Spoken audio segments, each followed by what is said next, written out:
Isang magandang gabi po sa ating lahat. Welcome to another episode ng broadcast natin. At saka una-unahang episode na ito ng Lighthouse Cafe ngayong taong 2024 ay binabati po natin kayong lahat ng isang manigo at isang pinagpalang bagong taon. We are happy that we are entering our 8th year actually ng 24/7 airing sa GCTV and of course our own Lighthouse Cafe TV talk show. In fact, sa ating palabas na ito ay magtatatlong taon na tayo, Reza, na nagla-live broadcast. And year on year, we are seeing God's grace and provisions as we continue on this media ministry. Yan, tama po yan, Bishop. And of course, happy and blessing-filled New Year po sa bawat isa na ating mga manonood ngayong gabing ito. At sabi nyo nga po, Bishop, na hindi po madaling mag-maintain ng isang TV channel na 24/7 po airing. Ngunit sa biyaya po ng Panginoon ay nagpapatuloy po ang GCTV and of course, our own shows from Lighthouse BBC. Napakarami pong nangyari nitong 2023, no, Bishop Yes. Reza. And at the same time, napakarami rin natin pwedeng maipagpasalamat. Marahil yung ibang mga viewers natin nagpapasalamat sa increase sa kanilang mga career, sa kanilang mga businesses. Meron din dyan mga increase sa mga members ng family, no? But more importantly, we also see an increase involvement sa working sa mga ministries, not just to serve and reach out sa mga members, but also to the community people. Yes.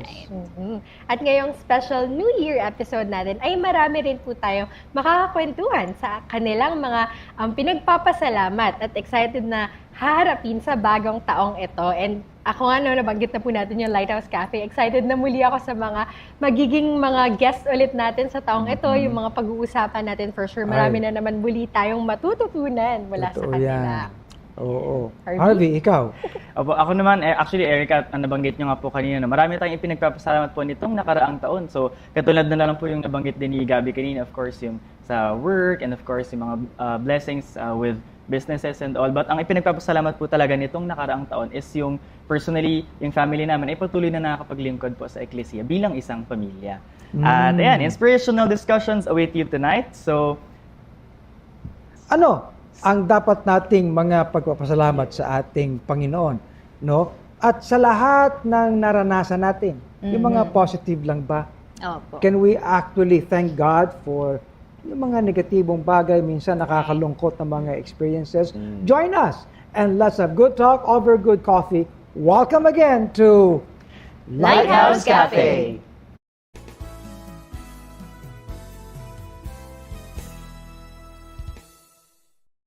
So, ngayon po ay, syempre, kumpleto tayo dito with all our hosts. At syempre, quick recap lang po dahil napakarami pong nangyari nitong 2023. In fact, kakatapos lang po ng ating Lighthouse Family Camp a few days ago. Ayan. Napakaganda po na nakita natin ng bawat family na... Yung Lighthouse Family Camp is actually an undertaking mismo ng Lighthouse Bible Baptist Churches. And ministries. Oo, and ministries. Mainly yung ating mga churches sa Metro Manila. Every year, ay nagkakaroon tayo ng isang gathering which we call Lighthouse, all Lighthouse Family Camp. At marami tayo doon. Opo, talagang families. Sabi nga ni Gabby kanina, increase din ng mga family members and we saw a lot of the new family members doon po sa ating All Lighthouse Family Camp. Oo. At napakaganda ng mga activities, hindi ba, Harvey? yes po, totoo. Lalo na yung quiz. Yung panibago pong quiz, tinawag po natin ngayon this year, Bishop, na bar exam. So, kumbaga, level up po siya nung mga nakasanayan po natin itong mga nakaraang taon na Bible quiz po. Yes. We actually value what we are as a church. And even itong Lighthouse Cafe, it's not just something that we offer to people, no, sa mga nanonood sa atin, as individuals, like hosts. Right. Ano po, whatever we extend to people around us, kahit sa mga programang ito, we do it as a church. Tama ba yan, Bishop, no? 8 years. Yung Lighthouse Cafe, akalain natin na ganun ba kadami ang pwedeng pag-usapan, yung good talks. Pero true enough, no? Hindi po tayo nauubusan ng pwedeng Parang si Harvey nga, nakita ko nung lumaki ng 8 years. At naging entrepreneur, no? At, Wow. Yes. Pero ang prayer lang po natin talaga is patuloy po every week ay maging relevant po and inspiration and blessing po yung ating mga pinag-uusapan dito sa ating Lighthouse Cafe. Well, in fact, wala tayo sa ating regular na venue. No, yung ating regular na Lighthouse Cafe na lugar. Nandito po tayo mismo sa ating auditorium at inayos lang natin para ating makapanayam ang ating mga members, mga families. Wow. Okay? And it's a welcome thing para sa lahat. Minsan kasi, we only thank the Lord for the many things that come to us, pero it's just by ourselves. No? Gusto po natin na kahit papano yung ating ipinagpapasalamat sa Panginoon ay makarating din naman sa mga ibang tao. Para meron silang, yung bang, anong tawag ng take away? Yung bang tawag ng Opo, take Oh, away. hindi ba? Take away? Sa ating mga Oo, mga reflection, mga pwedeng tanganan para makatawid tayo ng 2024. And I'm sure naging napaka-ano po yung relevant. relevant din po itong 2023 kasi We came out from the pandemic, Bishop, no? Officially nag-end ang pandemic nung start po ng taon. 2023, no? So, iba't ibang mga challenges na Kinaharap na Pero ating marami mga may cases ngayon, ha? Yeah, opo. Hindi ba? Sa Asia. Oo, yes. Para bang, ano ba yan? Ibang variant ba yan? Hindi, ano yan, di ba? Nag-mutate naman po talaga. Anyway, Madami daw. but whatever, we need to be able to continue doing something. Being profitable. Sa Tagalog, patuloy tayo nagiging kapaki-pakinabang whatever comes to our lives. Di ba, Gabi? Ano? Di ba? Ano, Aika? Yes, tama po yan, Bishop. And yun nga po yung isa rin talaga sa, siguro masabi po na exciting, no, sa taon na nabanggit nga po natin yung increasing more and more. And isa po talaga sa, I think, maganda i-look forward din po ngayon 2024 ay yung mas marami pa po tayong makitang involved, lalo na po, dito sa Lighthouse Cafe, madalas po tayo lang host ang nakikita, pero makikita po nila na talaga marami po ang nagiging involved. Ay, nabanggit ni Aika yung increasing more and more because that's gonna be our theme for this 2024 as a church, as a ministry. Increasing more and more in 2024. Kaya pati po kayo, mag-increase din po tayo sa panonood ng Lighthouse at i-introduce natin ngayon ang ating mga marami tayong guests. mga families, no, Yes. Bishop, na ating introduce. So, Okay. wag po kayong babalik po ang Lighthouse Cafe with Huwag our kayong aalis. families. Huwag kayong aalis, sorry. Magbabalik po ang Lighthouse Cafe with our family interviews. And joining us sa ating episode na ito ng pambagong taon, Raisa, ito, mga families ito sa Lighthouse. And let us introduce to you tonight ang Torres family. Ayan, Dr. Kaya lang kilala Eric na po ito, Bishop. Yes. Lagi po natin nag-guest. Palagi. Magandang gabi po. Hindi na bago ito rito. Okay? Dr. Eric Torres, Dr. Melinda Torres. Good evening. Pero Ito hindi bago naging po. guest na oo ito nga, dito. naging guest. Ay, di pa. First time to. Yep. Ayan. First time? Wow, palagi namang may first time, lalo bagong taon. Welcome, palakpakan natin ang Torres. Pao Torres po, ang kanilang anak. Yes. Si Pao ang bunso. Opo, bunsong Diba? anak. Pero ilang taon ka na? 17 po, Pastor. 17. Wow. That's great. Well, Dr. Eric, kumusta kayo? How is the 2023 sa inyo as a family? 2023, maganda yung tanong kanina na about joys, challenges, and overcomings. Kasi it's really a combination of joy, challenges, and overcoming Yes. because of the grace of God. Aha. So, joys, dahil ang aking mahal na asawa ay Buhay pa. tuloy-tuloy pa naman ang kanyang maintenance, and Yes. Therapy. it seems the therapy is really doing well. Tell us about it. Kasi syempre, many of those who may be watching ay hindi alam kung anong pinagdaanan mo, Mel. Oo. Tell us about it. Ikaw na. 2021 po. Actually, 2017 I had cancer. Yes. I was comatose for 3 days. So again, na-stop yung coming together natin that time when Eric called you and then you prayed for me. So I was really very thankful of having our ecclesia and our brethren and of course you, Pastor. And then 2021, nag-recur yung cancer from ovarian. Naging 3 po siya, not just 1 but 3 in 1. Meron siyang groin, merong pelvic, at saka merong colon. And then I had my major surgery.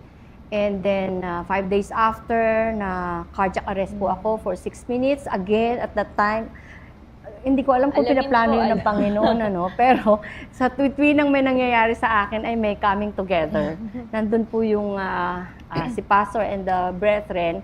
And then, kinuha ko nga po yung video na yun, pinadala sa akin ni Daisy. Yeah. Kasi pag nanghihina po ako at parang ayoko na sa... Nasa video pala yun, ano? Opo, Aba. naka-video. Na Kasi po ano nagpe-pray yun, po tayo. alamin. Opo. Alamin at that time, and then napanood ko, syempre po nung okay na ako, napanood ko na nag-pray kayo, pati si Doc Robert, and then everyone was crying and then praying. So, nakakataba ng puso na alam ko po sa buong Pilipinas at sa buong mundo, walang ganong church, ecclesia. Iisa lang po talaga ang Lighthouse Bible Baptist Church. So, yun po yung pinagkukuhanan ko ng lakas madalas kapag, lalo na yung 2021, 2022, yun yung mga chemo moments na tinatawag ko na hindi ko na ma-explain ang pain, ang lahat ng mga side effects na parang gulay ka na hindi ka So makatayo. you went through chemo? Opo, I went through chemo And how many 28 times. 28 times? Opo, 28 times. So yun, biyaya po talaga yun ng Panginoon na nakalbo ko ng 2017, nakalbo na naman ako ng 2021, tapos ngayon may hair na ako, na hinahangin-hangin na siya. So, nakakatuwa po. Tinanggal yung tumor Opo. and then nagpa-chemo ka 28 times. Pero lumiit ba, umimpis? Opo, Pastor, ano siya, naging point something na lang from, yun nga yung daddy, hindi ko alam. 7, 6. Yes. Wow. Pero may kwento rin yun, Pastor, na before ako magpa-chemo, alam naman po ng lahat because of the experience na comatose ako, ayaw ko pong magpa-chemo talaga. And then, nung nandun na kami sa hospital, sinasabi ng doctors na kailangan talaga mag-chemo. So, Eric called Pastor again and the men of the church, and then habang kausap po kayo ni Pastor, nasa CR po ako, umiiyak ako kasi ayoko talaga. Talagang ayoko. Sabi ko, di bali na, kukunin na lang ako, wag lang ako magpa-chemo. Kasi una, parang ayoko makalbo. Tsaka yung mga nababasa ko na sobre yung side effect you know, they vomit and everything. So, pero when I went out of the restroom, ayan na nga po kayo, nagsasalita na kayo, naka-speakerphone. So, sabi ko, sige po, kasi kung mamamatay ako, at least masasabi ko sa Panginoon, sumunod po ako sa pastor ko. You know, pero I remember Pastor, it well. What I was telling you, Eric, that time, minsan, we need to realize that the grace of God actually ay hindi naman direktang ibinibigay lang sa atin. But the grace of God flows even through people. Yes. And He uses the grace, yung abilities, no, through people. Pero hindi ka lang nagpa-chemo, you went through Meron pa. other methods Opo, ng ano yun? surgery, chemo, and then immunotherapy. What is immunotherapy? Immunotherapy is not unlike chemo. The chemo will kill the cancer cells, but immunotherapy will help boost the immune system. So that while the chemo is killing the cancer cells, your immune kasi pinapatay din po yung immune system ng chemo eh. Then there's some maganda po biyaya din yung I will technology. explain. Ikaw, doktor ka na ngayon ng medicine. Kasi yung iba, siyempre, I know that she would like to explain what really happened to her. Kaya lang may mga moments kasi na tulog siya eh. Oh. So, kung meron makakagawa ng historical background, siguro ako yun. Oh. Kasi at the whole time, I'm there and making sure that everything is fine. So, the doctor simply explained it this way. Pag chemo, it's like tinapunan ng granada, patay yung mga kalaban, pero may casualties. May collateral damage. Patay lahat din yung mga good cells. Pag yung immunotherapy, which is Avastin, it's like a sniper. It will only kill the enemies. Okay. But that sniper... Pero may element doon na binuboost yung immune It will help the system. good cells. By killing the enemies, it will boost your immune system. Oh. So, Doctor of yun. medicine na nga talaga. Ganda si illustration Eric. po. Marami mga So terminologies. this lasted, nag-umpisa ang 2023, you were under immunotherapy? Yes, Apo. yes. Tapos na po ako mag-chemo. 2022 yun yung mga chemo moments ko, 2023 immunotherapy. But I was also given the oral chemo. So, ngayon, naka-oral chemo ako at the same time, naka-immuno. Kasi po aggressive yung cancer cells. It's been how many years now since? Seven. 7 years. Seven Seven na na po. po. Seven na. Yes. At, So, talagang grace po ng biyaya po Panginoon. talaga. Ang dami ko pong classmates. I actually can imagine na syempre, it's not just heaviness sa physical body. It's heaviness in the mind, heaviness din sa finance. Opo, opo. Actually, it's really, siguro yung tanong kanina, what are the challenges? Maraming challenges. Yung iba kasi, may konting challenge lang, umiiyak na eh. Yes. Kaya nakita ko yung wisdom sa inyo, Pastor. We were just talking at the back. Nabanggit ko kay Dick na one of the many blessings, one of the best blessings that we've had is having a pastor like you. Your wisdom is really God-given. And dun sa financial, kasi our business was also affected by COVID. Yes, of course. And the business of my boss was also affected. Mm. And so all the income generating activities were all affected. And with all the expenses, we have to make things bought ends meet. Mm. Pero sa biyaya ng Panginoon, Pastor, wala namang kaming araw or pangangailangan na hindi na-provide. True. That's So great. it's really, we don't just look at the sad story. Yeah. We always look at the brighter side, the blessings, and the grace in us. Bali, through all these things, you still have reasons to thank God for. Definitely, kasi one thing is she's alive.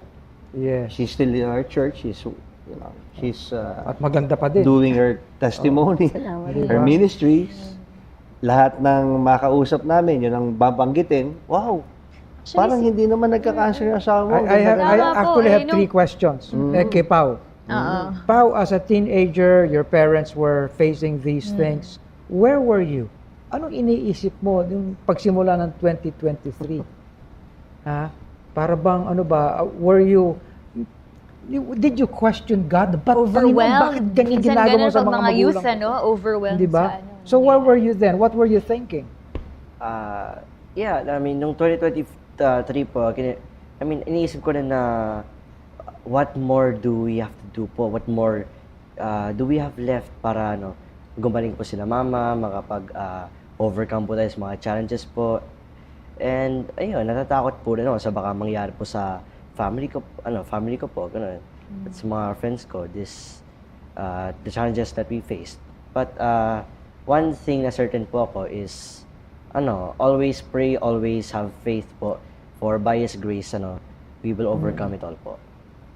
Pero amazingly, alam mo kung ibang sigurong teenager, para bang maghihinanakit sila sa Panginoon. But Nagre-rebel, this year, I observed that you are keeping on sa very active involvement Yung mo. ministry natin na Lighthouse Outreach for Community Kids, Yes, involved si very Pao involved doon. po sila, Pao, Hindi ba? sa YP. So, you were If I saying may something.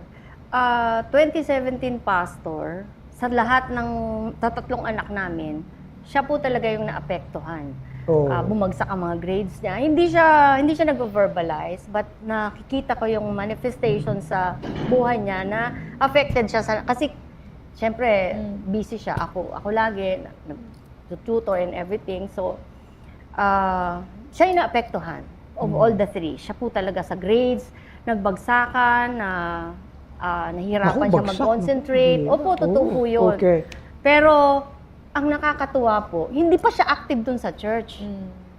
Ngayon naging active siya sa church, at saka nag-detach na po ako kasi pag ako nagtuturo, mainit ulo ko lagi eh. Hindi Kasi may pwedeng pinagdadaanan ako eh. Pwedeng So, teacher. lagi ko siyang nasasaktan. Hindi siya pwedeng teacher. Opo, ng bata, pang-college ako. Kaya sabi ko, humanap ako dito ng isa sa mga kasama namin sa church na sa kanya, mag-tutor at the same time na may mentor siya. Hindi po siya active noon. Yes. Pero sabi ko sa kanya, ipasa mo lang, hanggang doon lang ang expectation ko sa'yo. So, nag-detach na po ako noon. Ngayon po naging active siya, 2022, 2023, hindi siya bumabagsak. Active pa siya sa church. Wow! Opo. Kaya tama po yung sinabi niya sa camp na yung time ang problema niya kasi minsan matutulog siya 2 a.m. Then pagkagaling ng practice ng choir, uuwi pa siya, mag-aaral pa siya, gagawa pa siya ng tasks niya. Tapos the following day, 7 o'clock ang pasok niya. Pero natutuwa po ako na naging responsible na po siya. Hindi ko na siya kailangang inag or, alam niyo yun, paulit-ulit. Pinabayaan ko po siya totally. Pinagpe-pray ko na lang siya na, That's great. Panginoon, bahala ka na kay Pao. That's the part kay Exam Pao. din On yan. your part, Mel. Opo. No? Pumasok yung 2023, naka-immunotherapy ka, and then, pero you were doing something else. You were not just receiving treatment. Opo. What were you doing? Especially after the cardiac arrest, tapos nagkaroon ng pandemic, doon nabuo yung Fit Bodies. Yan, nandiyan si Ate Daisy, si Ate Emily. Kasi po, yung aking, even nung Fit Lighthouse Bodies. Cafe, Fit Bodies Fit. po, Fit. Oh. Focus, inspired, and ano yung ti ate? Nakalimutan ko na, chemo moments. Thankful yan. Thankful. Oo, thankful individuals or bodies, B-U-D-D-I-E-S. So, yun po yung naging vehicle para ma-reach out ko yung iba about exercise. And then we added, nagkaroon na siya ng devotion, nagkaroon na siya ng prayer time na room, ano tayo? Outbreak, no? Ay, tama ba? Basta nag-iba-iba kami ng room for the prayers, ang daming prayer list. So, ang nakita ko po yung Fit Bodies naging prayer hub. Yes. Kung saan yung, lalo na yung mga, may mini-minister po akong may mga cancer. That's great. Doon na rin po sa isa kong page yung Faithful Cancer Warrior, Cheerful Cancer Warrior. So, nagbe-message po sila and then binabato ko sila kapag, halimbawa, breast cancer, hindi naman ako breast cancer.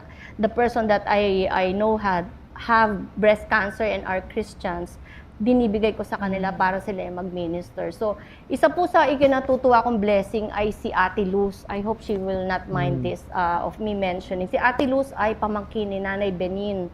So, umuwi noon si Ate Marivic, winitnessan si Ate Luz, and then si Ate Marivic nag-message sa amin ni Mia na i-minister siya. So, kinausap namin siya sa Messenger, and then in-invite ko siya sa Fit Bodies, hanggang sa ano po siya malulungkutin siya nung una naming makausap. Talagang iniinda niya yung nagkaroon po kasi siya ng CA in stage 4. So, naintindihan ko kung ba't ganun ang disposition niya. So, yun, kinukomfort namin siya and then invited her. Ibig sabihin Until now, faithful. however weak you were, infirmity, yung tawag dyan, no? You became strong. Para bang, ang iniisip mo, cancer, ha? You want me to be good for nothing. Ito on sa'yo, parang ganyan. In the grace of God, I will do this. Opo. Isa pong realization ko, Pastor, is that tama po yun nasa Bible, that we just keep on serving.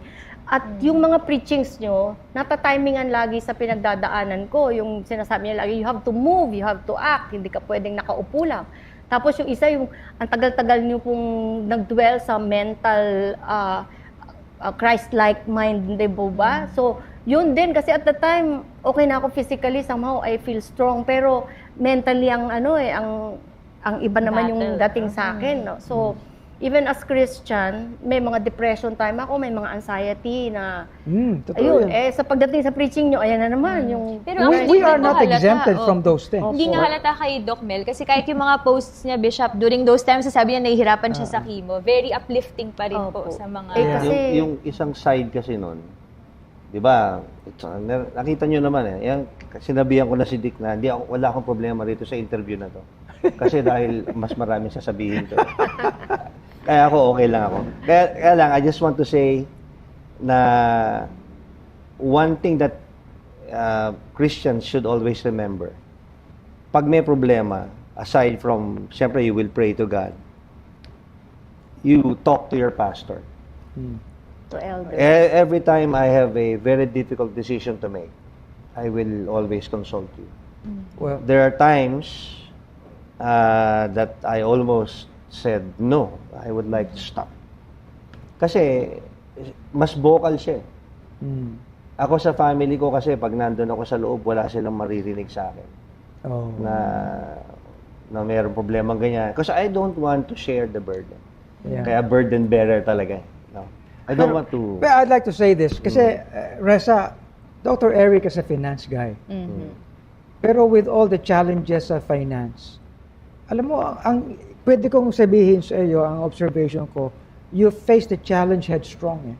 Hindi ka anong gagawin ko? Hindi ka, anong tawag dyan? Yung ano ka, naapektuhan ka as to, yung bang, what were you thinking? Para bang, ito may challenge dito. Pwede nating ikutan yan, pwedeng, di ba? No? Kasi po, sinabi nyo, God will provide an escape. Oh, yes. Remember that preaching? Oh, hindi ko lang sinabi because it's in the Bible. Pero it is written that there is escape and God will provide escape. Yeah. And as a Christian, the only thing that you should do is rely on God's faithfulness. Yes. That He will provide escape. Yeah. And every time financial problems would come my way, the first thing that I would always remember is that I was given that gift Yes. do sa financial. So, kung hindi ko gagamitin yung gift, so, ano mangyayari? So, marami nagre-rely. It's not only my family that is relying on me. The company that I'm working with is also relying on me. And I was about to say this a while ago. Meron mga financial challenges eh. Pero God is always on time. Like, when my company, well, I know they might be listening, but when HMR cut my salary into half, UST gave me an offer. Can you teach some more? So I'm only teaching one subject, so they gave me 2 more. So somehow it narrowed down the deficit. And then one time, my former boss from Metrobank called me up. I need a consultant for this company. Can you join us? So, if I'm going to look at the overall picture, wala naman talagang problema, Pastor. The only problem would be kulang yung faith mo, kaya konti yung grace na lalabas. So, kung dadagdagan yung faith, sabi natin, it's like the faucet. The more you open it, the more the grace will come. Naalala mo nang we were talking once, ang sabi natin, ang stewardship ng ating lahat ng binibigay ng Panginoon sa atin ay hindi lang sa sukat ng wealth. Correct. Nandoon ang abilities. Time. Nandoon ang strength. Nandoon ang power. No? Strength, of course, power. Naroon din ang, ano pa ba? Wealth, strength, abilities, time. Resources, time. No? Kapag nagkulang na yung wealth, you can actually get from the strength you have. And one of the strengths we have ay yung influence. Correct. Di ba? So, meron tayong pangsubi. Well, ang dami natin pwedeng pag-usapan. Yes. He was talking about financial challenges. Actually, Yes. 2023 is no longer physical challenges and mental challenges, but financial challenges for our family. Oh, yes. Kasi po, syempre normal na, nag-aaral, half na lang yung kanyang salary, although may UST, pero lumalaki. Di po ba yung Meralco nag-increase nung alam niyang normal na ang lahat? So, but I'm so thankful. Saan po kayo makakakita, Pastor, so, muntik ko na sabihin Panginoon, Pastor, na ang blessing ng Panginoon ay napakalaki. Ako po ay nagka-cancer, pero iniimbita pa rin po ako ng FEU to work. They keep on inviting me since 2021. Ako yung nagsasabing, I cannot kasi po ako yung nagpo-focus sa healing ko. 2022, I cannot kasi hindi pa rin ako sure sa katawan ko if I will accept it. Peculiar tayo eh. You really have to perform well. Hindi po pwedeng uupo lang at susweldohan. So, this 2023, I felt that I was already strong, plus the need to help in the financial status of our family. And I was again invited by FEU, no longer to be a dean, but even in a higher position. Wow. So sabi ko sa Panginoon, grabe naman yung biyaya. Kasi saan ka naman nakakita na may cancer na tapos iniimbita pa? If you're a company, syempre isipin mo, wag na yan. Kasi baka mamaya, liability yan, magkasakit yan ulit. Tapos may maiiwang trabaho, something like that. So, I'm so thankful to God because I started January with FEU. And the whole year natapos ko siya. Wow. And then not just that, Pastor, nung ating first fruit, Siyempre nakakatuwa na yung aking ibibigay ay sa sarili kong trabaho. Siyempre dati yung sinusubi-subi ko sa kanya.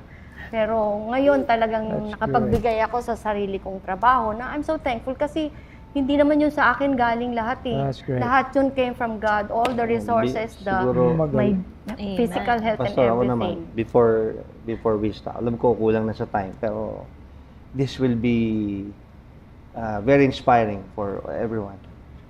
Yung Galatians 6:9 natin. Yes. Yung let us not be weary in well-doing. For in due season you shall reap if you faint not. Tayo mga Kristiyano, yun ang dapat na makita sa atin. That in the middle of all of these qualms and circumstances, we have to continue doing what is good not only for ourselves, good, better, best. Yes. Not only your loved ones, as you mentioned, Pastor, but other people as well must also feel the grace of God in you.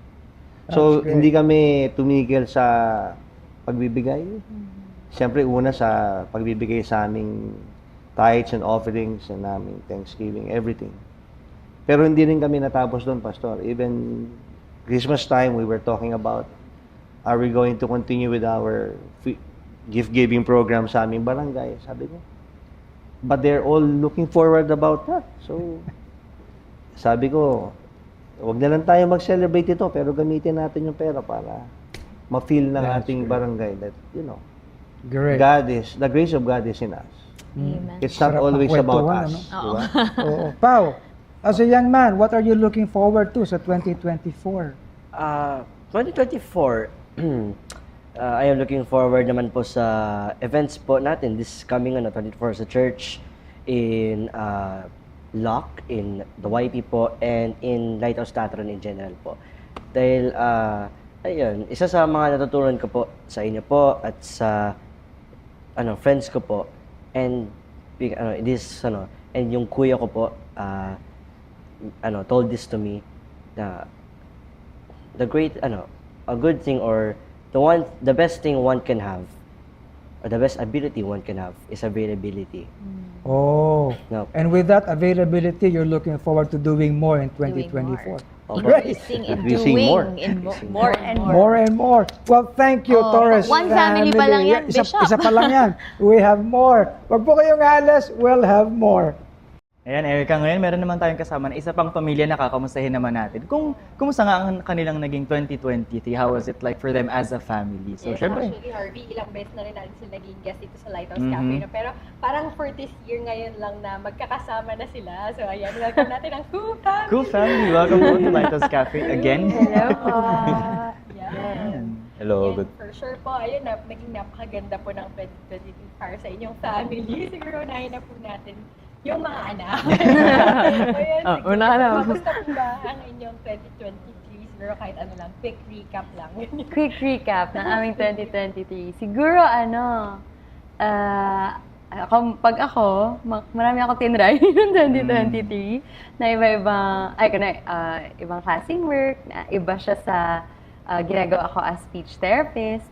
Siguro, ito din yung year na as a whole, yung field namin na recognize na ng PRCE. So, yun, yung isa.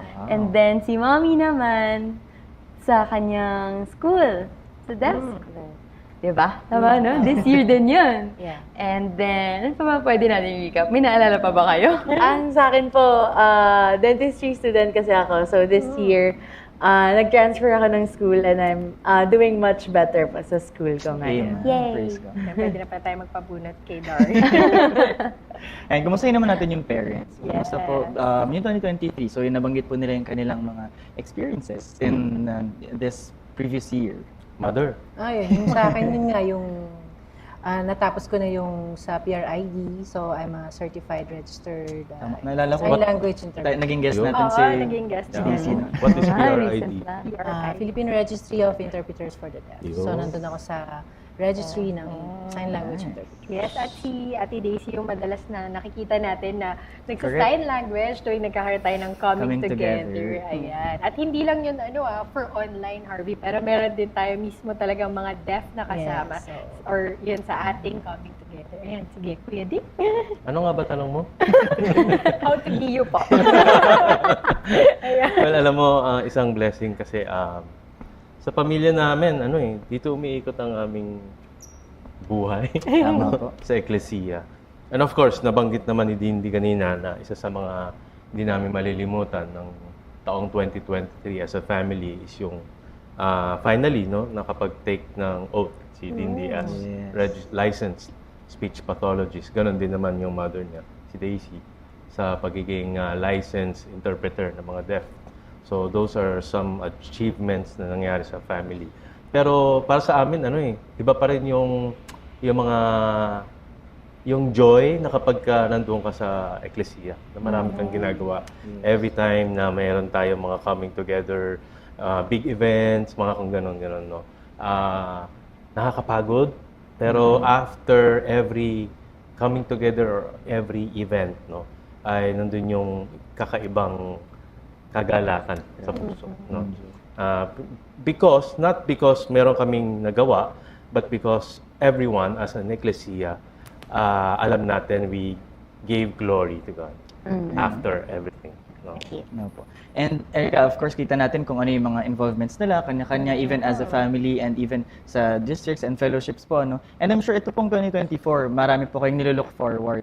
So meron po ba kayong mga specific na nilook forward even probably as a family or personal po? Look forward? Mula sa kanila. Meron po bang nilook forward na susunod na magiging licensed? Opo, medyo no pressure.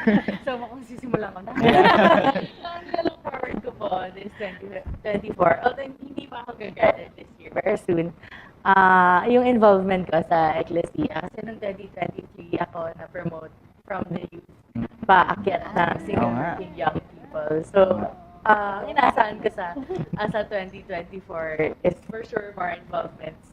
And naramdaman ko rin noong 2023 na nag-iba yung level ng involvement from the Lighthouse Youth Fellowship paakyat ng single working young people.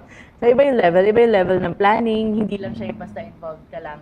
Andun ka talaga sa detailed level ng pag-steward ng biyaya ng Panginoon sa buhay mo. Ganon.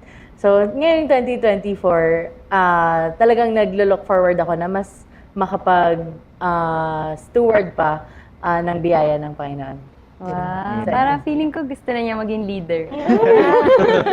Masaya. Leader na siya. Sa akin naman, ang pinaka naisip ko, dahil nga nabanggit na marami na kaming ginagawa, I think, kung hindi man madagdagan, siguro mas maging maayos kung ano yung ginagawa ko. Parang mas organized or mas maplano natin kung ano yung mga events na i-organize natin. Kunwari, as a swipe, kasi puro swipe din yung nagli-lead. So, siguro as a group, tayo makikipagtulungan tayo with each other as swipe, as career people, para mas magawa natin yung events natin this 2024 ng effective and mas marami pa tayo ma-reach out.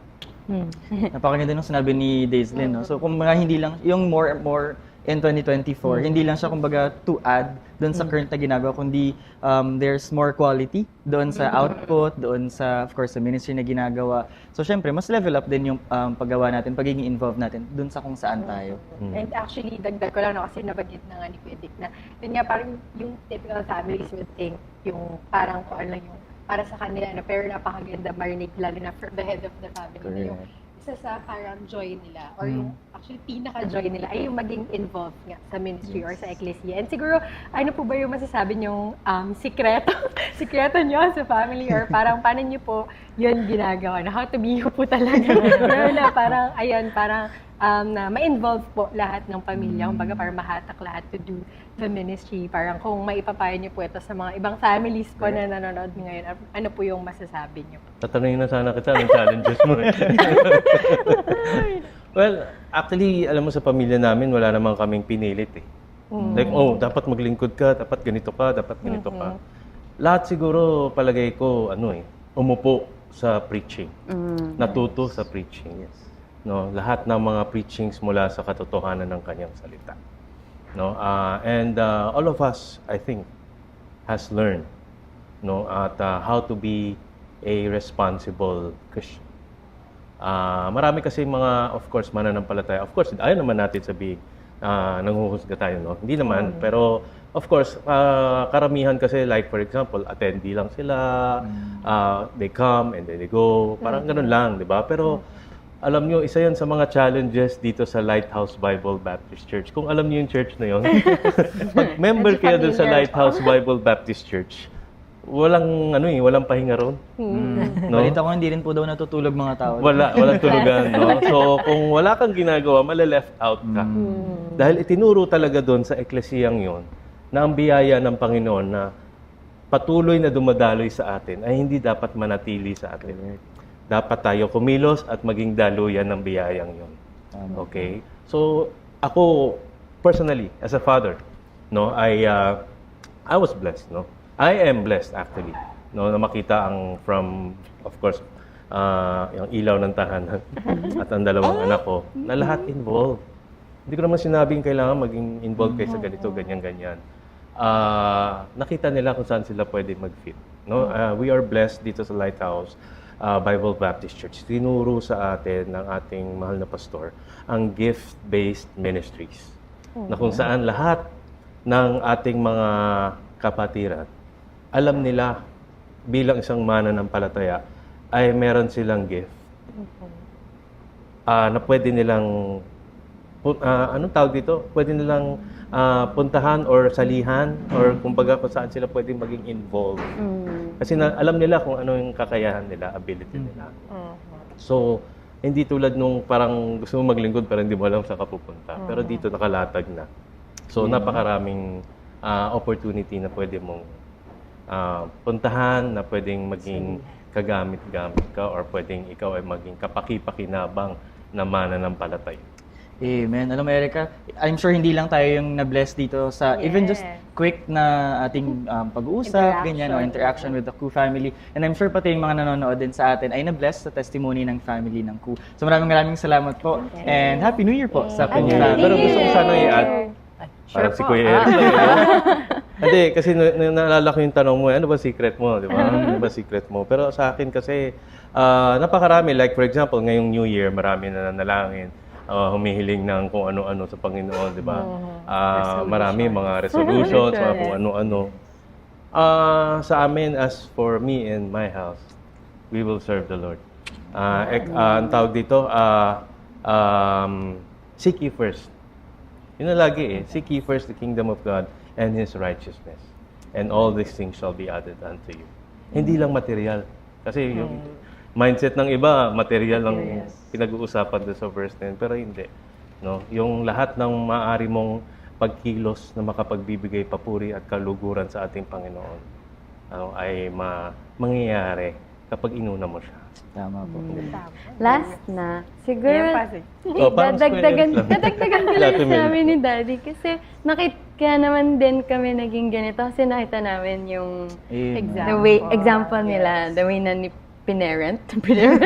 pinalaki nila kami. So kung hindi yon yung verse na pinagbabayan sa kanila or hinahawakan nila na as for me and my house, we will serve the Lord. Hindi rin namin yun makikita, hindi namin yun gagawin ngayon. Habang lumalaki. Lumalaki na kami. Parang hindi nyo yun makikita sa family ko, hindi nila sinimulan. Leading by example. Yes. Yeah, mukhang marami rin silang idadayag. Sige, the floor is yours. Ang bukod sa na-add nila, kasi tama din na nakita namin yung example nila, kaya hindi mahirap sa amin na sumunod, na maging involved, na maging present. And isa din na factor na kaya hindi kami nahihirapan na ipasok yung sarili namin sa ministry is because of the friends na the friendship na nabuo sa ministry. Yung parang kapag ini-involve namin yung sarili namin, nakakahanap kami ng ka-fellowship ng mga friends. Yung tipong, kasi di ba may mga friends ka naman talaga sa labas. Pero iba yung friendship dito sa loob ng Ecclesia na founded or na-build sa salita ng Panginoon. So kung meron kang true friends sa labas, mas lalong makakahanap ka ng mas totoong mga kaibigan dito. Kasi friendship is a gift from the Lord. So, yun. Hindi mahirap sa amin na maging involved. Kasi yung mga kaibigan namin involved din. Yan, very well said. Alam mo, Erica, Napapasarap oo talaga. nga, yung ating kwentuhan, papasampulin pa sana natin sila kasi dalawang beses nabanggit yung as for me. Parang tanayan. Pero ayan, dahil napapasarap na po ang kwentuhan, wag po kayong aalis, magbabalik pa ang Lighthouse Cafe. At patuloy pa rin po ang pagpapala through testimonies of our families. This time around, kasama po natin ang Hernandez family. Hindi po ito si Erica or si Antoinette, but ang isa po sa mga apo na walang iba kundi si Ninong Tony, Ninang Menchie Hernandez, of course kasama nila ang mga anak nila na si Maricar and si Brother Alan, and ang napaka-cute na mga apo na ngayon, no? Na si Thea and si Tyra na bagong gising. Hello, baby! Ganda ng smile. Yan. Kumusta po naging 2023 ninyo, Kuya Tony and Ate Menchie? Well, sa biyaya ng Panginoon, siyempre, may mga challenges. Normal naman yon, pero sa kanyang biyaya ay napagtagumpayan ang mga challenges na ito at masayang natapos ang 2023 at napakaraming may pagpapasalamat sa kabutihan ng Panginoon at kanyang katapatan sa amin, sa aming pamilya. Alam niyo, Ate Menchie, no, we're talking about increasing more and more in 2024. No? So magandang example po yung family niyo, yung clan niyo. Actually, niloko natin na may kayo mafia kayo or what. Pero yung family niyo, dahil you're also increasing in number. Hindi po natin kasama yung dalawa ninyong anak, mga manugang at saka mga apo nila. But this is a growing family, no? Kumusta po yung pagpapala ng paglaki ng at paglago ng ating pamilya, Ate Menchie?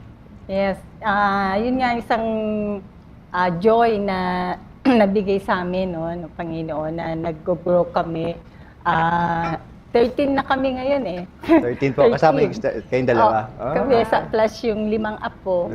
And Let's go for 20. So yun yung pinaka-blessing nasa 2020. Kasi nadagdagan kami ng si Tyra ang youngest. Pinakabata. No? Si Ethan kasi 1 year old na. So yun yung blessing na talagang nag-grow. Hindi na spiritually, physically. Yun. And of course, Alan, Maricar, congratulations muna, no? Dahil meron na kayong dalawang babae. No? Alam ko, nagpaplano pa tayo ng mga lalaki. So, habol na yung dalawang lalaki natin. No? Pero kayo, lumaki kayo sa church, lumaki kayo sa Ecclesia, lumaki kayo sa Lighthouse. And you've gone through yung mga stages ng YP, single working, and then naging adults and parents na nga kayo. Ano yung siguro realization nyo as you entered this stage sa inyong life, tapos meron na kayong dalawang napakaganda mga anak. Ano yung pinapasalamat niyo na lumaki kayo sa pananampalataya? For me, Kuya, very true yung training a child in the way he should go, no? Sa salita ng Panginoon. Kami ni Maricar na lumaki dito sa Lighthouse. So, natutunan namin, of course, through our parents, kung paano kami nila dinala sa church, mag-attend ng mga Sunday school. No? Tapos ngayon, na kami na yung magulang, yun naman yung aming ipapasa dun sa mga anak namin. Kami naman yung magbibit-bit sa kanila eventually.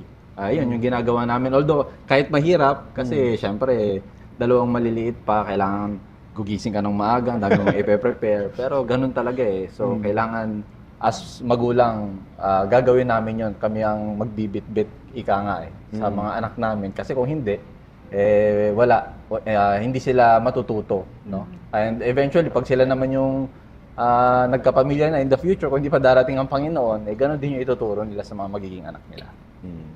Sa akin, napaka-importante pala yung, ngayon ko na-realize bilang magulang na, bilang nanay, yung mga tinuturo syempre ni Papa and ni Mama sa amin.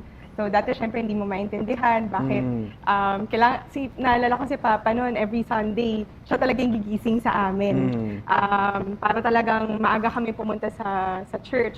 Kasi sinasabi niya din na silang dalawa ni Mama, maaga sila lagi sa work. Bakit hindi sa gawain ng Panginoon?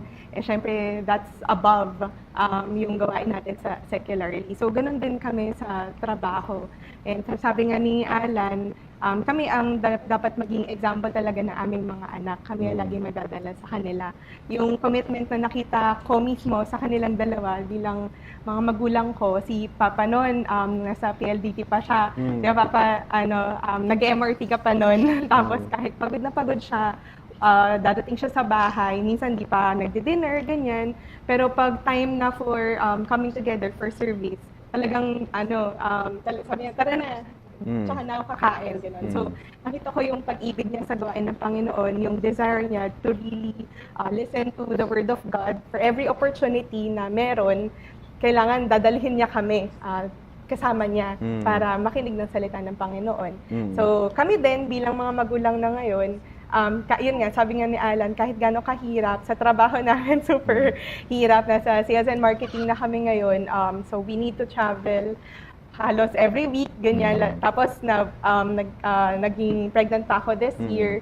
Pero we really need to strive na kahit ganon, with God's grace, na to really desire the sincere milk of the Word of God. Yeah. Wow. Some beautiful words to hear from your children, Kuya Tony, Ate Menchi, no? Can just imagine siguro pag tanda ko rin, tapos nagka-apo rin ako, to hear this testimony. But incidentally, since special din, alam mo kasi Thea, special yung ating episode ngayon dahil anniversary din ni Lolo at Lola, no? You're celebrating 37 years of marriage. Nung nagpakasal ba kayo, na-imagine nyo pa ganito yung magiging resulta ng inyong lumalaking pamilya?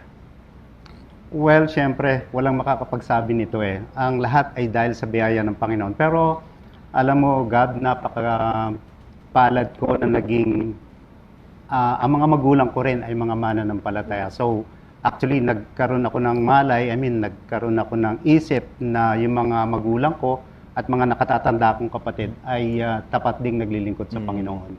So, wala akong ibang hinangad kundi makita din yung aking mga anak na ganun, kung paano ako pinalaki ng mga magulang ko. So, hindi nang ginawa ko sa mga anak ko at katulad ng narinig natin kay Maricar, yun naman ang ginagawa nila ngayon. So, talagang kailangan tayong tumayo at magpakita ng kung ano ang magandang example para sa kanila. Kasi nga, binanggit na ni Alan yung train up a child. So, hindi ka makapag-train ng isang bata kung hindi mo alam kung paano sila i-train. So, yun ang aking pinagpapasalamat sa Panginoon. Napakalaking investment, no? There's a saying also na yung training of a husband, of a father, begins 20 years before he is born. No? And you can see the fruits of that investment, no? I know na advisors po kayo ng ating mga young people sa Lighthouse, sa Ecclesia. And si Maricar at si Alan din are the new generation, no? Advisors. Mga directors natin. And then we have si Thea, kung namumukha po ng ating mga masugid na mga viewers, no? Isa po siya sa mga talents or sa mga munting ilaw. Kayo, Ate Menchi, ano po yung nararamdaman niyo pag nakikita niyo as young as Thea is, I think 7 years old, no? 6 years old, naglilingkod, using her talents, her gifts to really serve the Lord and in His work. Yan nga yung isang parang napakalaking blessing na sa aming family, no, na even at their young age, 5, 6, and 10, nag-serve na sila sa Panginoon through yung Munting Ilaw and si Mio sa Lighthouse, Chamber Orchestra, no.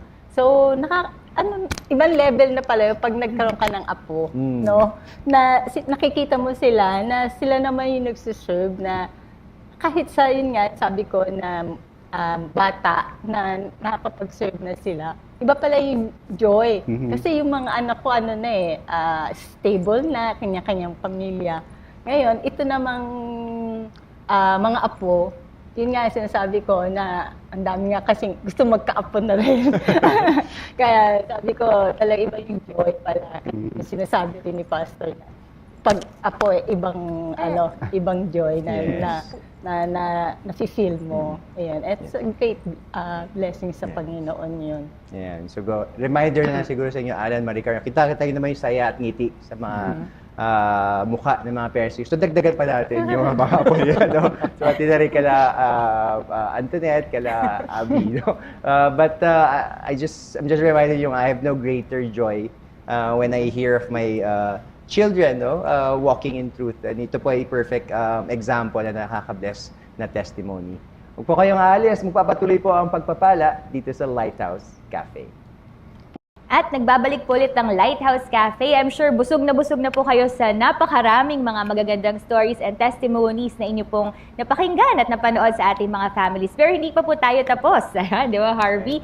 Because this time, Gamboa family naman po ang ating makakakwentuhan. So actually ito, pamilya po to ni Harvey, by the way, Harvey Gamboa. So sila po actually personally, I'm blessed po, no, sa kanilang family dahil very active po, no, especially sa GCTV, no. So kasama po natin diyan si Jed Gamboa, siya pong ating head ng video editing sa GCTV, and of course ang kanila pong family, ang muse po ng family, si Ate Arcel, at ang kanilang dad po, si Kuya Rogie, at ang kanilang, naisip ko baby, ano? Hindi na pala siya baby. Ang kanilang youngest po ay si Jabez, na member naman ng Lighthouse Youth Fellowship. Ayan. So, kamusta po? Siguro ang first question ko po sa inyong family, no? Ngayon po 2023, ano po yung ating mga stories ng siguro joys and challenges din po at mga pag-overcome nitong taong nakalipas na 2023. Sino po ang gustong magsimula? Ayan, sila na sumagot, sila mami tsaka si Daddy. Sige po. Ako na daw. Ate Arcel. Sa akin lahat nakatingin. Siguro itong 2023, syempre, ang joy natin yung nasa eklesiya tayo, yung naglilingkod. Lalo na kung buong family. Kasi ako, nasabi ko, ang family namin hindi naman ganun ka-perfecto. Marami ring mga nagiging problema. But, hindi kami nawawala sa church. Hindi kami nawawala sa mga ministries namin. So, lahat talaga kami, may kanya-kanya kaming ministry. So, yun yung joy namin na kahit may mga struggles, minsan sa time, sa sumasabay sa mga activities din sa office, pero andun pa rin kami, hindi naman kami nawawala. Nakakatuwa nga po, no, kasi kompleto kayo lagi. Nakita ko sila actually mula nung pagkabata. Pero kayo po, no, bilang parents po nila, paano niyo po sila na-train? Ngayon po, very involved sila lahat sa mga ministries, even dito po sa ating media ministry ng church. Sasagot ako sa ano. Kasi naalala ko nung medyo mahaba. Pero ano ko na lang, as in, nung araw kasi walang ganyan na ano. Pinagpapasalamat ko sa Panginoon kasi dito sa church natin, yung mga young people, tinetrain sila na humarap sa tao. Yun ang hindi ko naranasan sa buhay ko. Kaya ako, hindi talaga ako sanay humarap sa tao. Ako yung nasa isang sulok lang. Introvert sa family. Yung hindi ako yung sobrang mahihain talaga na pagsasalitain mo ako sa harap ng maraming tao, pakakantay. Kumakanta ako talaga sa banyo lang. Pero hindi ko alam na lalabas sa kanila yung mga ganun. Kanino po sila nagmana? Sobrang hilig ko talaga sa music dati. Na hindi ko nakita na sa kanila hanggang sa banyo lang talaga ako yung mga pag may kumakanta ako pero pag sa harap ng ibang tao sobrang hiya. So yun ang pinagpapasalamat ko sa Panginoon. Dito sa church natin, yung mga young people tinuturuan na humarap. So yun na-overcome yung confidence. Yung doon, yun ang isang magandang training sa mga kabataan natin. Ayun, opo. Kayo naman, Harvey, kamusta kayong mga boys ngayon 2023? Ano yung mga siguro pinagpapasalamat natin ngayong taong to?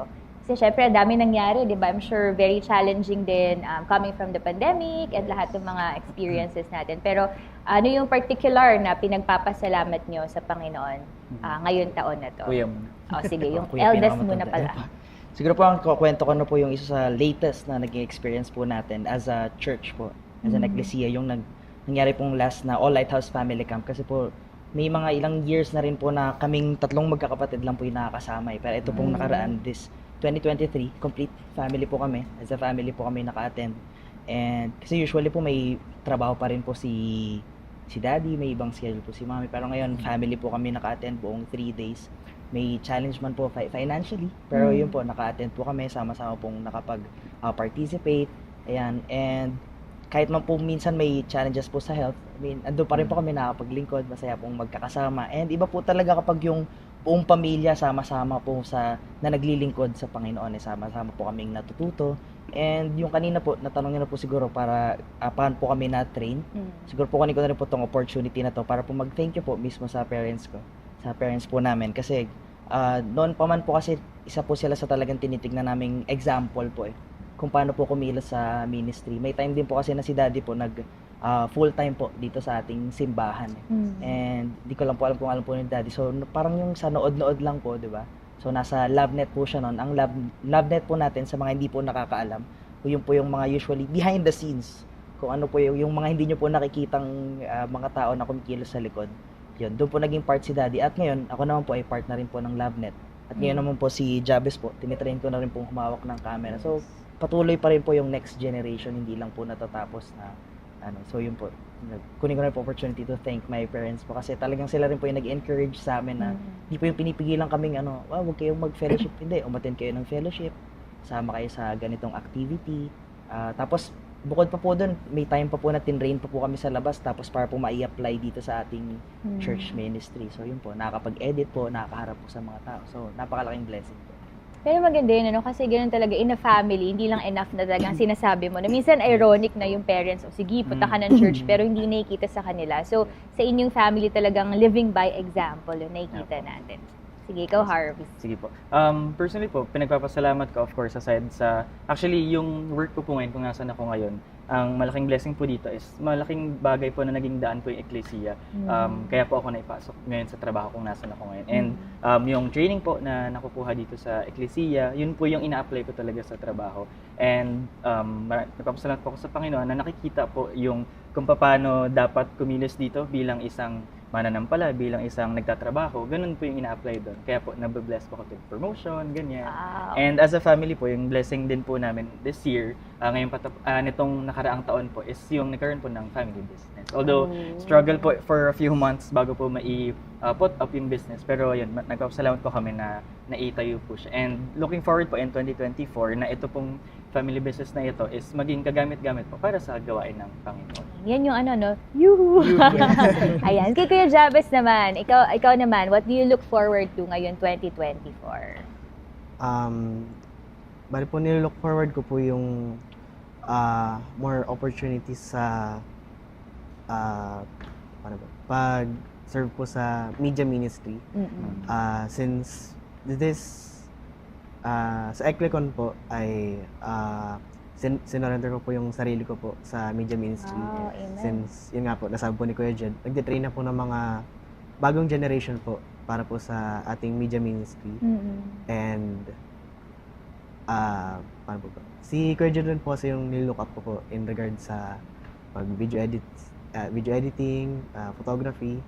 And parang di naman po napilitan na parang gawin lang to kasi dahil tawag din gusto ko lang gayahin si Kuya Jed. Hindi po.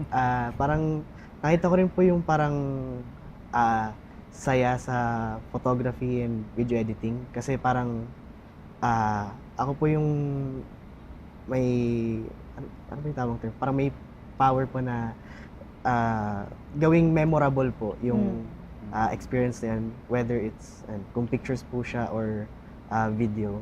And ayun po, nakakatuwa lang po na maipakita po yung skill and yung talent na yun sa dito po sa ating ecclesia. And more things na matutunan po sa ating ministry. Example po sa pag-handle po ng camera. Kasi sa ngayon po talaga, medyo nanginginig pa po yung kamay ko. Pero, ayun po, more things to come regarding sa media ministry. Yun lang po. Yun, ang ganda. Ano bang course mo, Javis? IT po, pero yung specialization po is multimedia arts. So related din yung Nako, inaabangan ka na ni Ate Reza ang nag-manage ng ating mga GCTV programs. Siguro last question na lang po to the whole families. Kasi marami pong mga families, syempre, di ba na, yan, may ganyan yung mga anak, may mga pinagdadaanan din and all these things. Pero kayo po, ano sa paligid niyo yung parang message niyo po sa ating mga manonood on how to look forward na, kasi ang ating theme po, sabi nga ni Pastor kanina, ni Bishop, na increasing more and more in 2024, no? So, sa inyo po, paano niyo po siya pwedeng i-apply this coming New Year at bilang mensahe na rin po sa ating mga manonood as a family? Ayan na, nakatingin po sila ulit sa kanilang muse. Go ahead po. Iduktong ko lang din muna yung sa kanina, no? Na paano kami naging ganito. Excuse me. Kasi nung kahit kakapanganak ko pa lang, siguro after 2 weeks, kahit CS ako, kasama ko na agad sila sa church. Kalong ko niyan. Hanggang maging 3 sila. So, yung may dalang bag, may kalong, yung dalawa nakakapit dito. Dinadala namin sila sa church. So, ganun sila lumaki. Kaya hanggang ngayon, sila yung palaging nagsasabi pa rin na na kailangan palagi rin kami nandun kasi nga lumaki silang ganon. So ito namang 2024, so nilulook forward namin na mas kung ano kami sa ministry, so mas damihan pa namin or mas sipagan pa namin na gawin kung ano man yung ministries na meron kami, kung merong mga bagong opportunities na kailangan gawin para sa eklesiya, kung maging kagamit-gamit kami, makakatulong. So pinag-pray namin na sana andun pa rin kami at sa eklesiya ay patuloy na maglingkod yung aming pamilya, buong pamilya talaga. Ayun, amen. So, thank you po sa inyong testimony. Talagang totoo naman po, no? Sabi kasi nila yung strong families make a strong church. Pero sa atin po talaga, yung isang strong church will really make your family strong. At di ba, katulad nga po nakita sa example sa family nyo, talagang it's a joy to see the whole family serving God together. So yun lang po, wag po kayong aalis at babalik po muli ang Lighthouse Cafe. And finally, ito na ang interview, Gabi, ng isa sa pinaka-exciting ng mga family sa Lighthouse. At alam mo kung bakit? Sapagkat wala yatang bagay dito na hindi sila involved sa ating ministry sa Lighthouse. So introducing to everyone ang pamilya ng mga Ballesteros. Of course, ang pinakapangalan nito, Melchor. Wow. Melchor or Edwin. Welcome sa Lighthouse Cafe. Magandang po, Welcome ka namin dito, pero bahagi ka na rito Tsaka bihira pong lumabas yun sa camera, Bishop, no? First Edwin, Emily, mamaya na itong mga ito. Pero siyempre si Aya at si JC. Ito baka, yung mga pangalan na ito, bukang bibig na ito sa Lighthouse. Yes. Okay, well, pinag-uusapan natin yung kanilang 2023. Pero, Edwin, when did you start sa Lighthouse? Ako po yung nag-start sa Lighthouse year 1982 as a high school student. High school student? Ako po student? tumulong noon dati as custodian. Nayaya lang po ako noon. Nayaya lang ako. Okay. Can you Tagal na, imagine hindi pa ako pinapanganak ng Bishop. 1982, that's 41 years ago. Wow. Si Emily, ang tanongin natin. Emily, kailan ka nag-start sa Lighthouse? Ako, magandang gabi po. Ako po ay nag-start sa Lighthouse. December of 1980. Sa Banawe po po. Isipin mo yan, Panahon pa ng tatay ko yan. Pero itong dalawang ito, what we can describe sa kanila organic na ito sa Lighthouse. Lumaki na ito rito, di ba, Edwin? Opo. Yes. And of course, ang mga Ballesteros naman meron silang sariling kabuhayan. But the amazing thing is, they are involved in many things. Hindi ba? And alam mo sa atin naman, kung ano ang ating kabuhayan, yan din ay inilalaan natin sa gawain ng Panginoon. Hindi ba, Edwin? What can you say about that? Tama po yan. Kasi po yung, kaya nga kami actually na-encourage magkaroon ng business after nung aming pag-aaral. Dahil po, una po hindi po kami malayo sa church. Ang pangalawa po That's yung mga anak namin, bantayan namin. At the same time, madala namin sila sa church kasi po yun po yung, doon lang po umikot ang buhay namin eh. Yes. Yung bahay, church, bahay, opisina, pamilya, yun lang po yun eh. And you are actually a second generation na. No? Opo. Na pamilya sa Lighthouse. Magmula sa tatay mo. Yes. That's great. And Millie, kayo, anong kabuhayan ninyo as a family? Kami po, Pastor, we're into real estate po. Particularly po si Edwin po ang nagmamanage ng aming real estate office as documentation. Yes. But I am also a licensed broker, so I am into sales din po ng real estate. But you have been extending yourselves, Yes no? po. Kahit ang inyong business sa ministry sa Lighthouse. Yes, Pastor. In what way? In what way?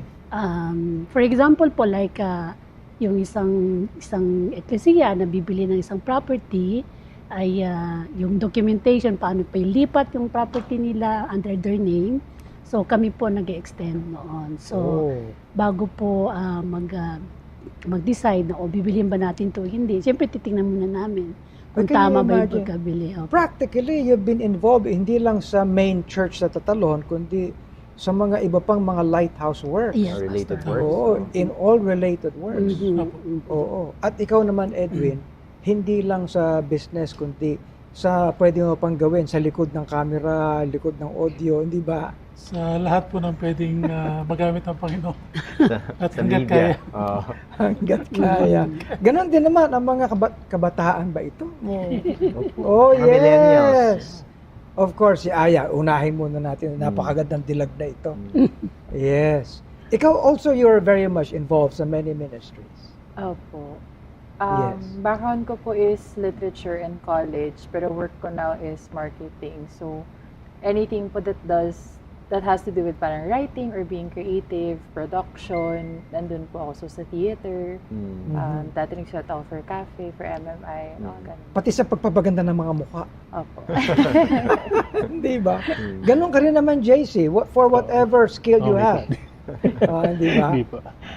Yun po, ang trabaho ko naman po is project management, pero mga ministry sa church is mostly lahat ng tech-related. Kasama rin po si Papa, more on nasa likod ng camera, nag-handle ng technical mga settings. And part din po ng leadership, both ng YP and ngayon nung single working young people din. That is great. You know, and itong 2023, you've been involved in a greater way. Di ba? Naalala mo, Edwin, pandemic, dumaan tayo. Pero ngayon how is 2023 to you as a family? Medyo marami yung challenges eh. Hindi naman po nawala sa buhay ng Kristiyano yung challenges eh. Pero syempre, lahat po ng challenges, merong biyaya ang Panginoon doon eh. Isa lang po doon eh yung health, for example.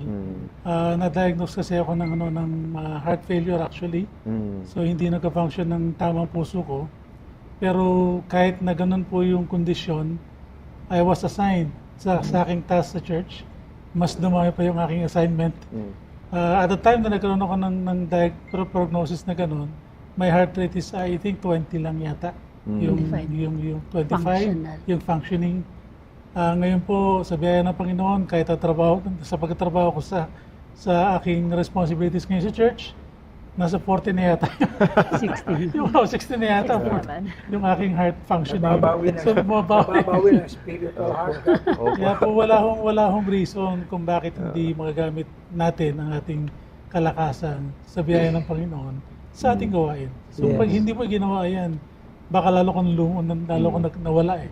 Tama po Pero yun, no? nung ginamit, nagpatuloy. God's grace is, our weakness is, God's strength and grace is made perfect in our weakness. Yes. Yeah. Ganda example po by Sarah kasi they're not naman po, Bishop, full-time staff, no? Yes. And yet, parang they're ever available, ever present sa lahat ng mga gawain natin. No? Ang gusto ko itanong sa mag-asawa ito, paano nyo nahahatak itong dalawang anak? Persahan ba yan? Paluan ba yan? And everything. From womb yata. Kami po, usually hindi naman po talaga namin na pupunta kayo sa church, ganito, no. Pinapakita lang po namin na kami po ay every time na you should avail yourself na mag-attend sa church kasi this is the only time that you can serve God. Pagkatapos nitong buhay na to, wala na di ba? So, nagpapasalamat kami sa Panginoon dahil nakita naman siguro nila ang aming prayer nga po is naging emotional tuloy. Ang aming prayer po ng mag-asawa, pag kami po dalawang nasa altar na nagpe-pray is gamitin sila ng Panginoon more than ng mga ginagawa sa amin ng Panginoon din. That's right. Kayo naman, you need to respond to this. Kayong dalawa. Oo. Papa, Mama, sumusobra na kayo. Bigyan nyo kami ng What do you say? Alam mo ikaw nasa choir ka. Apo. Ang dami mong involvement. No? Nasa nursery ka rin. And many other Sa toddler office, yes. So how are you taking this as young people? Don't cry. Sa Prayer. amin po, it's more of very good examples po talaga si Mama tsaka si Papa. Pero they always also tell us na working kami na if kailangan talaga namin na nasa work, like hindi po kami makaalis, sabi na testimony nyo rin yan. So kailangan nyo rin pag-ingatan yung testimony nyo outside. So you have to be excellent there. If you have to be there, you can be there. Pero kung pwede kayo umalis, pumunta kayo ng church kung may mga kailangan ko. So yun po yung lagi naming Ibig sabihin, the virtues and the qualities that you see here, you extend it to where you are, kahit sa mga workplaces. Tama yun, JC, for you also? For me naman po, more on, same din kay Aya, na ingrain sa amin since bata pa kami na hindi mawala yung pagiging priority ng pagpunta regularly sa coming together, pag-halubilo sa ibang mga kapwa, mga Baptist and Christians. And yung nakuha rin po namin from their example is nakita rin namin yung mga challenges na nararanasan nila, and even through that nakita namin kano ka-faithful and kano ka-present sila na nakapag-minister sa lahat ng ministries na ginagawa nila. And with that, yun yung naging challenge din namin na alam namin paano nakayanan ng aming mga magulang, and dapat kami rin mapakita namin through our own testimony na kaya namin gawin, and maging matapatan namin at least, or lamangan din kung ano yung nabibigay na testimony ng mga magulang. Would I be correct in saying that the best learning that they extended to you ay yung paglilingkod sa Panginoon, service? That's great. Okay. Ibig sabihin, Edwin, we can do a lot more in 2024. more increase, more and more in 2024. And that brings to close itong ating mga kwentuhan na ito. Napakayaman na po ng mga testimonies, mga experiences, kahit mga challenges. Gabi. But through all these, the grace of God is not only perfect in weakness, but it provides strength in everything. Okay. Ay, huwag kayong babalik. Huwag kayong babalik. Huwag po kayong aalis. Magbabalik. Putting to close itong ating episode na ito. But Gabi, Reza, Harvey, at Aika, we are actually ushering in everyone sa bagong taong 2024, at nagpapasalamat po tayo. Nagpapasalamat tayo dahil itinawid nyo kami. No? Sa 2023, at ngayon naman, kasama namin kayo nagsisimula sa 2024, and we have a lot more to do this year. Di ba, Reza? Po, tama yan, Bishop. At speaking of pagtawid, nagpapasama po tayo sa ating ministry partners, no? Ang Four Gospels Catering Services po, ang Haircutters Republic, Hub 105, ang ating SBSI, Miami Cakes, Refined Kitchen, Yoo-Hoo, Frozen Yogurts, and of course, ang ating Peculiarity. Kasama rin po ang Likha Crafts and Coffee, and Spotty Feed. Salamat po. Lighthouse Blooms din po, nagpapasalamat po tayo sa ating partner na yan. At marami pong salamat din po sa inyong panonood ng patuloy. Maaari po kayong manood din po ng mga replay ng ating Lighthouse Cafe TV Talk Show sa atin pong Facebook and YouTube channel. Hanapin niyo lamang po ang Lighthouse BBC and the Great Commission TV. And of course, don't forget to like and subscribe. Yan, at i-download nyo po ang ating Lighthouse Spectrum app sa mobile app na ito sa App Store, at libre po yan. You can also access yung mga videos and ating mga ebooks from this mobile app. And so, join us again hindi next year. Monday, next week. Same time, 8:30. Monday ulit for another live episode of our Lighthouse Cafe. Where good talks happen.